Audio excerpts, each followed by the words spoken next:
Let's go through the menus on Canon and I'll show you how I set up my cameras for wedding photography with Canon cameras. I'm going to show you a couple of tips as well that are specific to the 5D Mark III and 4, but I'm not going to cover every single menu item. It's just like the most obvious one, so hopefully it won't be too boring like that. Anyway, quality I set to RAW, and if you've got dual card slots, my suggestion is you set both of them to RAW, because if you're going to do a backup, you might as well do a proper backup. Okay, so the beep, you can switch it on or off, but for weddings, I would definitely switch it to off. Shoot without card, I would switch to off, because this means that if you don't put your memory card in, it won't let you take a photo, but you shouldn't be turning up to a wedding without memory cards in your camera, right? My review time I set to 2 seconds. You might prefer 4 seconds. It's really just a personal choice though. I find 2 seconds is enough, just a glance. Now the peripheral illumination correction, I would switch this to disable. The reason is, all of those settings to do with chromatic aberration, peripheral illumination, there's quite a few settings on different cameras. Like some of them have more. Like the 5D Mark III and 4, you have several different things that affect JPEGs that you can switch off. But this is important to remember. When you're shooting RAW, these things still matter, not to the RAW file, but in terms of the camera processing inside, because the camera still has to provide for your image review the JPEG for the back of the camera. So it's still having to do all the JPEG processing if you leave all of those things turned on. The consequence of it is that it slows the camera's speed down when it goes to display the image on the back of the screen, and more importantly, when it's going to write the images to the card. So it slows your buffer down and it slows your write speed down because it's having to do all these calculations first.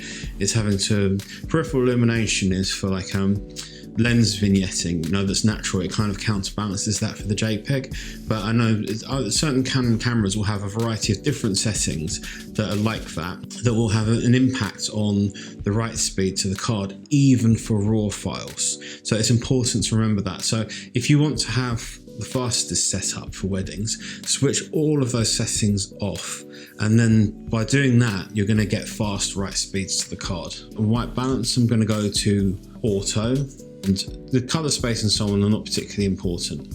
Okay, the next thing we'll adjust is the picture style. Now I use neutral because I find with Canon that gives me a good idea of where I am with the highlights and the shadows. It gives me a little bit more dynamic range in the preview. With Canon, because they have less dynamic range generally, you do have to be a bit more careful. I'd like to see a little bit more accurate representation to get a little bit more leeway. So I switch it to neutral, but the other thing I do is I turn the sharpness up. Now in this instance, I've got it set to about +5. The reason I turn the sharpness up, and remember, we're writing RAW, so this doesn't affect anything that goes onto the memory card. It's purely for the preview on the back of the camera. If I over sharpen the preview, I can see what's in focus more easily without having to zoom in, which just saves me a bit of time. So imagine you take a photo, you're looking at it quickly at a glance at the back of the camera. You know, when you do that thing when you zoom in to see whether it's sharp or not. Well, if you sharpen the JPEG in the camera, what happens is it sharpens the preview that you see on the back of the camera. It has no effect on the RAW file. It just sharpens the preview, but it means that often you don't need to zoom in as much to see if something's in focus or not, so you can exaggerate the sharpness. If you don't want to use neutral and you don't like the way it looks, then I'd suggest you use standard. You have to be careful with Canon a little bit with your exposure, so I prefer to use neutral just so I can see what's going on a bit more. Highlight alert. So highlight alert, I'll enable this. Essentially what that does is, in your playback modes, which you can switch through by hitting play and then cycling through them with the info button, one of them is a mode where any areas that are blown out will flash like this. Now in this instance, I've taken a picture where the whole thing's overexposed, so the whole picture's blinking. But this is really useful because if you have it enabled, if you're shooting a bride and the dress blows out a bit, which is white, you know, it's going to flash those areas on the back of the screen, so you can see that you're blowing your exposure a bit in those areas. One caution though I'd give you with the highlight alert is that it is basing that alert off the JPEG preview on the back of the screen, even if you're shooting in RAW. So you do have a little bit more leeway than it tells you, but if you kind of stick to it, you're going to be safe. The AF point display, I disable that because that's like when you're reviewing, you see the little focus square of what focus point you're using. I don't really find that very useful. And histogram, I set this to brightness. I'm not worried about the RGB. And the image jump, when you scroll, I set this to 1 image. So I don't want to jump 10 images at a time. I just want to jump 1. Auto power off, 1 minute. Now your LCD brightness, you need to decide based on your camera. Most cameras are okay in the middle, like the standard setting. For the 5D3 and 5D4, I'd leave them on standard. But on the 5D2, I prefer it brightened up all the way. Okay, for these settings, I'm not going to go through all of them. I'm just going to go to the ones that I've changed from default and explain why. So they will appear in different places on different Canon cameras, but you'll all have these settings. Safety shift. I enable this. What safety shift does is that if you're in aperture priority or shutter priority, it'll stop the camera from blowing the exposure. Let me give you an example. Let's say I'm outside and I'm shooting at f1.8 and I'm in aperture priority and my shutter speed goes to the maximum. I'm on ISO 100 because it's bright. Then what would happen normally if you don't enable this is that once you've maxed out your shutter speed and your ISO, the picture will just blow out. So what safety shift does, if you reach the extremes of the exposure for that aperture, it will reduce the aperture. It prioritizes not blowing the exposure. The camera will simply reduce the aperture and make it smaller. Even though I've set 1.8 as the aperture, it will close it down to f4, whatever it needs to do to protect my exposure. Okay, this is another one of those settings, highlight tone priority. I actually disable this. What highlight tone priority does, it's not doing the same thing as safety shift. Essentially, it takes the exposure 1 stop darker and then brightens it up.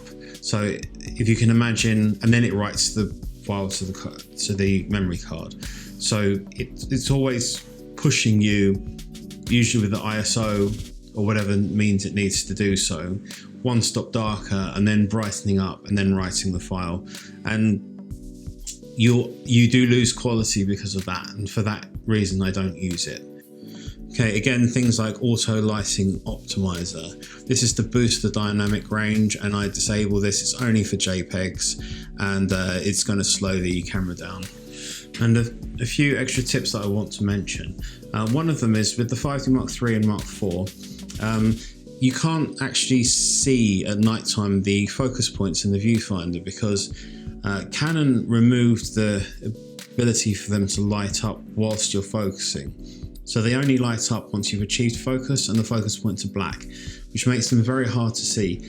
A little workaround for that, if you're looking through the viewfinder, it's nighttime, you can't find the focus points. If you just tap this button at the side here, which is your focus point selection, you'll find that your selected focus point lights up, and then you can find it really easily and use the thumbstick to move it around. So often with a Mark III or Mark IV, I can't see the focus point because it's black.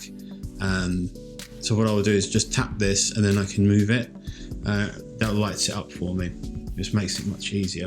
The other thing I do on the Mark III and Mark IV is in the custom control, I change the set button to be the ISO button because I find that's nice and easy to use. And the button on the front, I program to be the autofocus servo mode, so it's like tracking.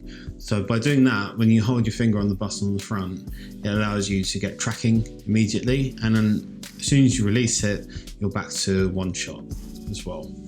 On the 5D Mark III and Mark IV, I also use the silent mode all the time because it's very quiet and it's certainly fast enough for most things that you'd want to do. One thing to note with the Mark III is that the SD card write speed is very, very slow. So if you're writing RAW to both card slots, you'll find that the buffer fills up incredibly quickly and is very slow to empty.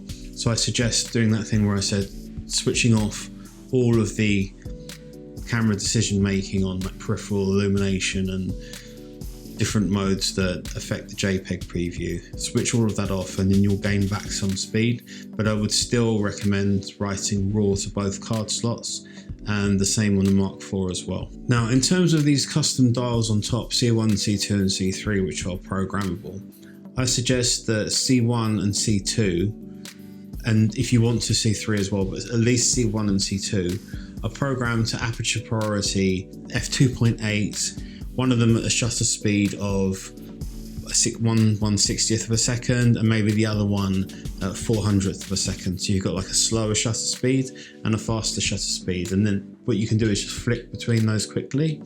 And at 2.8 you're like a safe aperture, and then if you want to go like to a lower aperture from there, you can adjust quickly. But I like to use those as kind of as safety modes.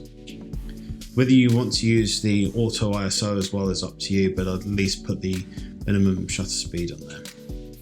And C3 I would leave as a sort of an indoor flash mode, ISO 1600, maybe f4 and 1/160th of a second. That's just, if you've got the flash on the camera, you're shooting natural light perhaps mostly, and someone says, hey, can you take a photo of us quickly? Turn the flash on, quickly to C3, shoot, and then you can go back to manual mode. It's just like a quick mode to get to grab shots of people quickly. If you liked it, please subscribe and like, and leave me a comment if you felt like it. Thanks very much.